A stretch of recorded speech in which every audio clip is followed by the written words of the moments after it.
오늘 우리에게 주시는 하나님의 말씀은 누가복음 3장 7절에서 18절까지입니다. 요한은 자기에게 세례를 받으러 나오는 무리에게 말하였다. 독사의 자식들아, 누가 너희에게 닥쳐올 진노를 피하라고 일러주더냐? 회개 알맞는 열매를 맺으라. 너희는 속으로 아브라함은 우리의 조상이다 하고 말하지 말아라.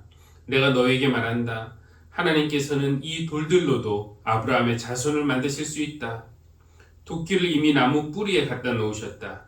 그러므로 좋은 열매를 맺지 않는 나무는 다 찍어서 불 속에 던지신다.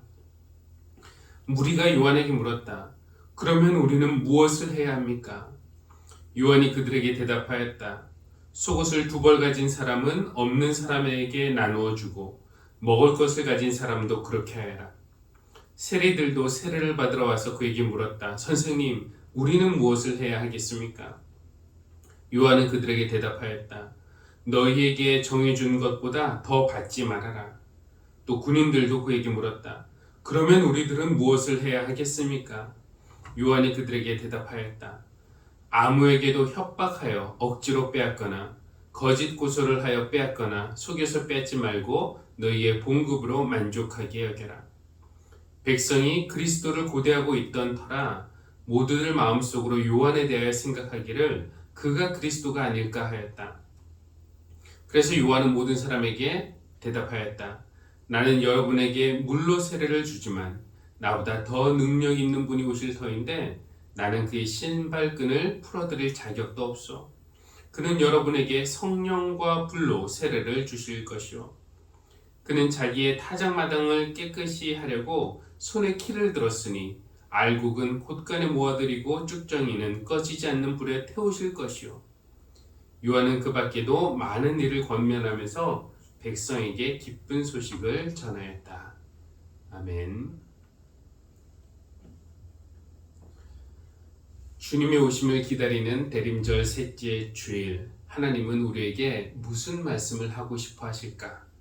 우리는 오늘 우리에게 주어진 성경 본문들을 통해서 하나님의 음성을 들으려고 합니다.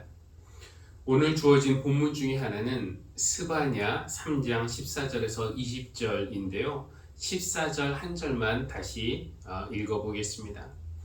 도성 시온아 노래하여라. 이스라엘아 즐거이 외쳐라. 도성 예루살렘아 마음껏 기뻐하며 즐거워하여라. 한마디로 하나님은 우리에게 기뻐하라고 하세요. 주님의 오심을 기대하며 기다리는 우리에게 기뻐하라. 이렇게 말씀을 하십니다. 기뻐할 일이 별로 없으신가요?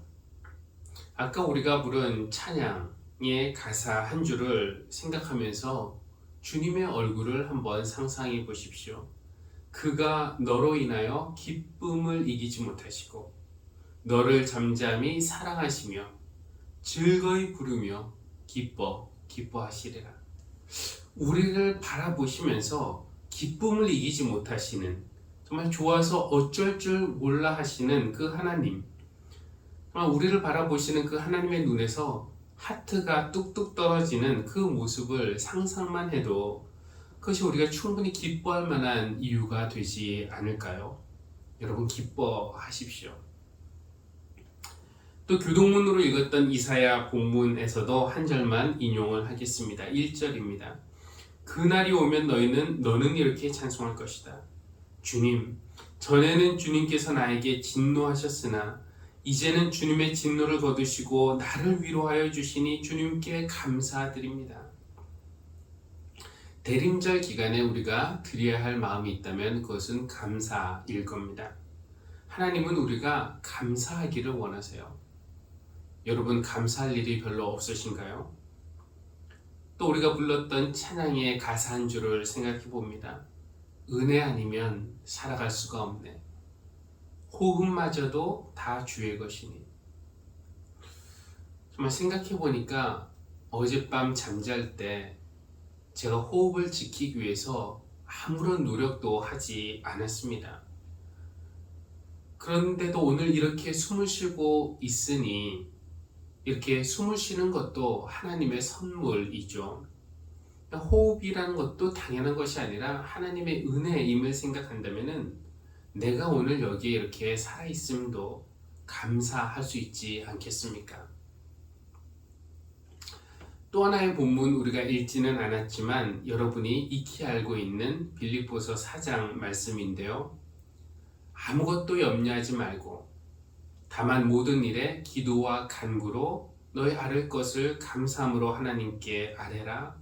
그리하면 모든 지각에 뛰어난 하나님의 평강이 그리스도 예수 안에서 너희의 마음과 생각을 지키시리라. 하나님은 이 말씀을 통해서 이 대림절 기간에 우리에게 기도하라고 그렇게 말씀을 하십니다. 여러분, 기도할 일이 별로 없으신가요? 정말 급하고 절박하게 기도할 일이 없다면은 그건 하나님이 우리에게 평안을 허락하신 것이니까 그것도 감사할 일입니다. 그런데 나에게 급한 기도의 제목이 없을 때 아까 우리가 찬양하는 곡의 가사처럼 누군가를 위해 기도해 줄 수 있는 그런 한 사람이 될 수 있지 않겠습니까? 그러니까 오늘 대림절 셋째 주간을 맞이하는 우리에게 하나님이 주시는 메시지는 기뻐하라, 감사하라, 기도하라 입니다.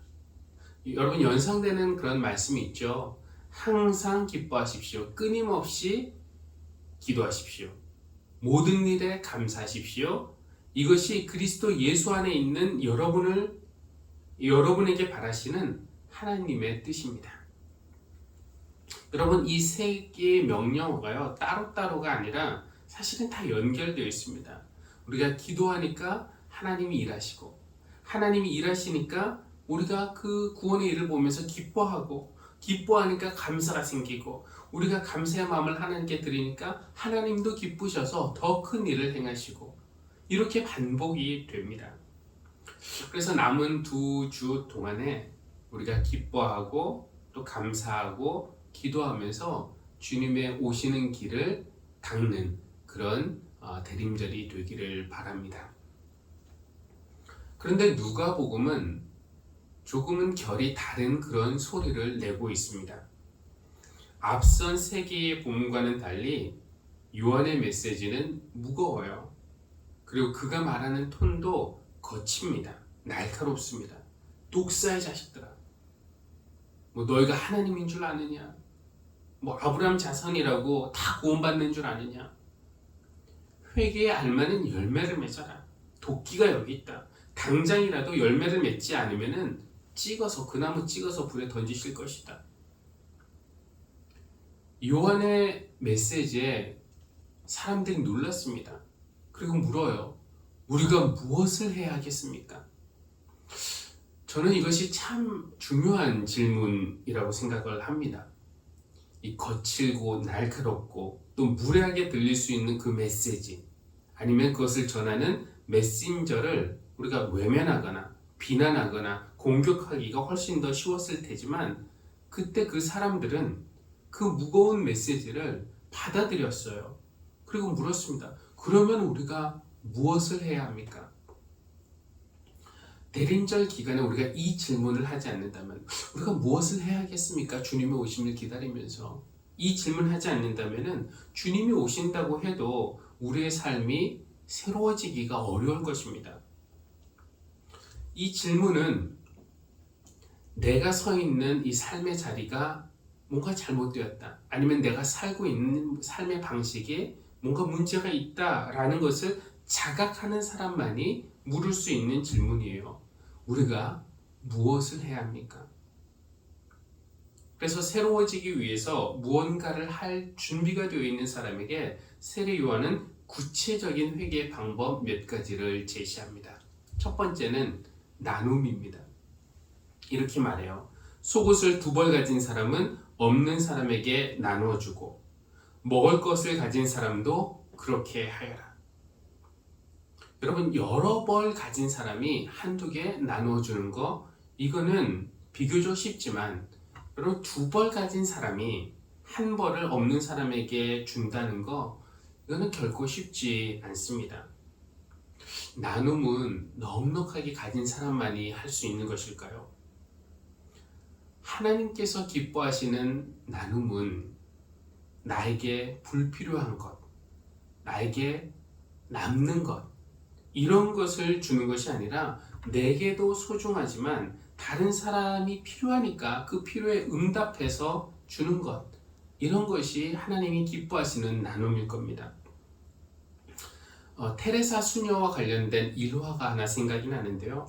어떤 남자가 테레사 수녀를 찾아갔어요.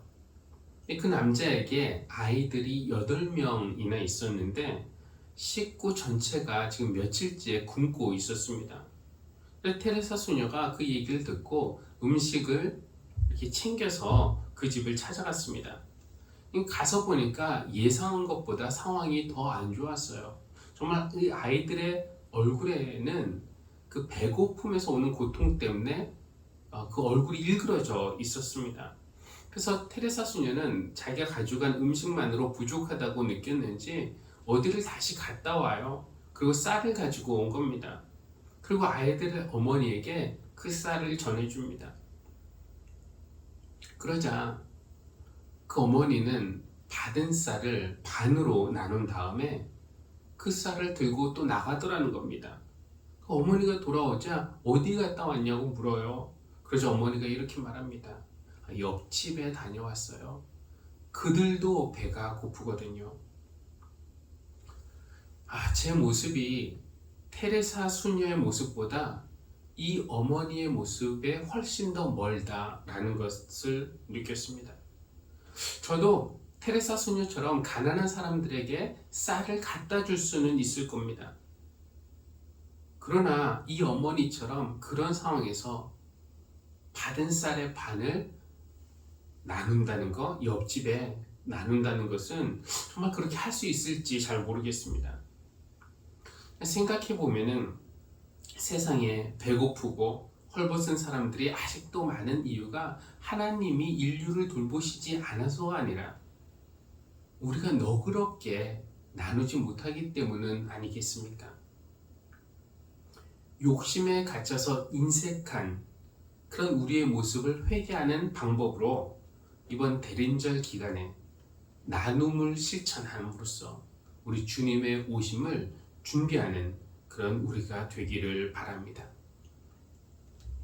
두 번째, 우리는 무엇을 해야 합니까? 라고 묻는 세리들에게 요한은 이렇게 말해요. 너희에게 정해준 것보다 더 받지 말아라. 이것은 부당한 이득을 탐하지 말라는 말입니다. 여러분, 고정 수입, 안정적인 수입이 있는 것은 좋지만 여분의 수입이 있으면 더 좋죠. 그런데 일부러 그 여분의 수입을 만들어내기 위해서 거짓말이나 협박이나 폭력을 사용하는 순간 그때 우리는 누군가의 눈에서 피눈물이 나게 하는 것이고 누군가의 삶을 억울하게 하는 것이고 또 고통의 가해자가 될 수 있는 것입니다. 내 주머니를 더 채우기 위해서 남의 주머니에서 가난한 자의 주머니를 탈취하는 것이야말로 정말 존재가 타락했다는 그런 증거 아니겠습니까? 그 당시 세리들은요, 일단 거둘 수 있는 대로 많이 걷고 일정 부분만 로마 정부에 올려보내면 나머지는 다 자기 주머니에 넣을 수 있었어요. 그래서 때로는 협박하고 때로는 거짓 서류를 꾸며서 최대한 많이 받아내곤 했습니다. 오늘 우리가 정해진 월급 외에 더 받아내기 위해서 누군가를 속이거나 아니면 빼앗을 수 있는 위치에 있는지는 잘 모르겠습니다. 그러나 욕심은 누구에게나 있고요. 그 욕심을 채우기 위해서 우리가 무리하는 순간, 해서는 안 될 것을 하는 순간 우리는 얼마든지 쉽게 타락할 수 있습니다. 우리의 욕심의 무게는 얼마나 될까요? 여러분, 매일 체중계에 올라가십니까? 매일 아침 체중계에 올라가서 확인해보고 조금 늘었으면은 식사량을 좀 줄인다든지 오늘 바닐라 라떼 먹으려고 했던 것을 아메리카노로 바꾼다든지 운동을 조금 더 한다든지 하는 것처럼 대림절 기간에 우리가 욕심의 무게를 날마다 재봐야 할 것입니다. 만약에 우리가 지금 주어진 환경, 있는 것에 감사하고 또 주님의 한 분만으로 만족하게 된다면은 욕심의 무게를 좀 줄일 수 있을 것입니다. 욕심을 덜어내고 대신에 감사하고 기뻐하고 기도하는 그런 패턴으로 우리 주님의 오심을 준비하는 그런 우리가 되기를 바랍니다. 세 번째, 우리는 무엇을 해야 합니까? 묻는 군인들에게 요한은 이렇게 말합니다. 아무에게도 협박하여 억지로 빼앗거나 거짓 고소를 하여 빼앗거나 속여서 빼앗지 말고 너희의 봉급으로 만족하게 여겨라. 이 군인들은 무엇보다도 힘을 가진 사람들이에요. 힘을 가지니까 쉽게 빼앗을 수 있었던 사람들이었습니다. 여러분, 힘을 가진 사람들이 가장 쉽게 빠지는 유혹은 그 힘을 힘 없는 사람들에게 행사하는 것입니다. 힘 좀 있다고 해서 정말 힘없는 사람들에게 갑질하는 사람을 보면은 역겹지만, 반대로 힘을 가지고 있으면서도 그 힘을 자기의 사욕을 채우는 일에 사용하지 않는 사람, 그 힘으로 좀 힘없는 사람 주눅들게 하지 않는 사람, 이런 사람들 보면은 참 존경스럽죠. 이 대림절 기간에 우리가 아기 예수의 탄생의 의미를 깊이 묵상해야 하겠습니다. 하나님은 어떤 분이십니까? 가장 큰 힘을 가지신 분이시지만 우리를 주눅들게 하지 않으시려고 가장 연약한 아기의 모습으로 우리 곁에 오셨습니다. 정말 힘이 있지만 힘 없는 자처럼 오셨어요. 또한 우리 주님은 어떻습니까? 세상의 모든 권세, 모든 능력, 모든 힘을 가지신 분이지만 그분이 이렇게 말합니다. 인자가 온 것은 섬김을 받으려고 온 것이 아니라 섬기려고 온 것이다 라고 말씀을 하십니다. 여러분, 힘 없는 사람이 섬기는 것은 당연하게 보이지만 힘 있는 사람이, 가장 센 분이, 가장 높으신 분이 기꺼이 낮아져서 섬기는 모습은 정말 아름답지 않습니까? 오늘 세례 요한의 메시지, 여러분에게는 어떻게 들렸습니까? 요한은 독사의 자식들아 라는 말로 그의 메시지를 시작했어요. 그리고 그 메시지의 핵심은 회개하라는 것이었습니다. 그냥 말로만 회개하는 것이 아니라 구체적인 열매를 맺으라고, 그러기 위해서 구체적인 실천 방안으로 세 가지를 제시했어요. 소중한 거 나눠라, 부당한 이익, 거짓 이익 탐하지 말아라, 힘 있다고 빼앗지 말아라. 그의 말투는 거칠었고 그 내용은 부담스럽습니다. 그런데도 누가는 요한에 대해서 18절에서 이렇게 말해요. 요한은 그 밖에도 많은 일을 권면하면서 백성에게 기쁜 소식을 전하였다. 생각해보면 요한의 메시지가 그렇게 위협적이고 거칠고 무례하게 들렸는데 누가는 그것을 어떻게 기쁜 소식이라고 하는지 좀 의아합니다. 회개하라, 이 소식이, 이 메시지가 기쁜 소식일 수 있는 이유는 아직 우리에게 돌이킬 수 있는 시간이 있기 때문입니다. 나중에 더는 돌이킬 기회가 없을 때, 티핑 포인트라고 하나요? 그것을 넘어섰을 때는 우리가 이제 세상이 듣게 될 메시지는 회개하라, 그런 말이 아니라 그냥 내버려둬라, 이런 메시지가 될 것입니다. 그건 절대 좋은 소식이 아니에요. 여러분, 내버려두면 편하고 자유로울 것 같지만 그냥 내버려 두시는 것, 하나님이 그냥 내버려 두시는 것은 사실은 가장 무서운 벌입니다. 그건 무관심이고 포기를 의미하기 때문에 그렇습니다. 그만둬라, 그냥 둬라, 이 말과는 달리 회개하라, 이렇게 말씀하신다면 그것은 아직 우리에게 돌이킬 기회가 있다는 것이기 때문에, 구원받을 가능성이 아직 있다는 것이기 때문에 분명히 기쁜 소식입니다. 교회 여러분, 남은 두 주의 대림절, 우리가 인색한 마음을 극복하고 기꺼이 많이 넉넉하게 나눌 줄 아는 사람이 되기를, 주어진 것에 만족하고 감사하며 욕심을 채우기 위해서 남의 주머니에 손을 넣지 않는 깨끗한 손을 가진 정직한 사람들이 되기를, 힘이 있지만 그 힘을 섬기는 일에 쓸 줄 아는 그런 사람이 되기를 바랍니다. 그런 사람이 될 수 있도록 주님이 우리를 도우시고 또 빚어주시기를 바랍니다. 오늘은 우리가 아파하며 회개하지만 주님 오시면 이 회개가 기쁨으로, 기쁨이 감사로, 감사가 기도로 이어지는 그런 우리의 삶이 되기를 바랍니다. 우리가 그런 삶으로 주님을 맞이할 때 주님이 오셔서 여러분의 삶을 새롭게 해주시고 그 삶에 더 큰 기쁨과 감사가 넘치게 해주시기를 주님의 이름으로 기원합니다. 기도하시겠습니다. 하나님, 대림절 기간 주님의 오심을 준비하며 기다리는 우리에게 우리가 들어야 할 그런 메시지를 주시니 감사합니다. 하나님이 우리를 사랑하심을 기뻐하게 하시고 우리의 호흡마저 지켜주심을 감사하게 하시고 모든 일에 기도하며 주님 주시는 평안을 누리게 하여 주십시오. 무엇보다 주님을 우리 삶 안으로 모시기 위해 회개하는 대림절이 되기를 원합니다. 기꺼이 나눌 수 있는 넉넉한 마음을 가진 사람, 부정을 탐하지 않는 깨끗한 손을 가진 사람, 섬기는 일에 힘을 사용할 줄 아는 사람이 되도록 우리를 도와주시기를 기도합니다. 사랑과 감사와 헌신의 마음을 담아서 예물을 드리는 성도들의 마음을 주님께서 기쁘게 받아주실 줄 믿습니다. 성도들의 기도 제목을 아시니 반드시 응답하시고 또 채워주실 줄로도 믿습니다.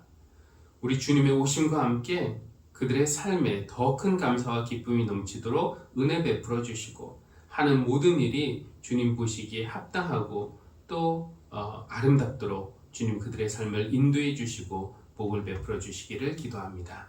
예수님의 이름으로 기도합니다. 아멘.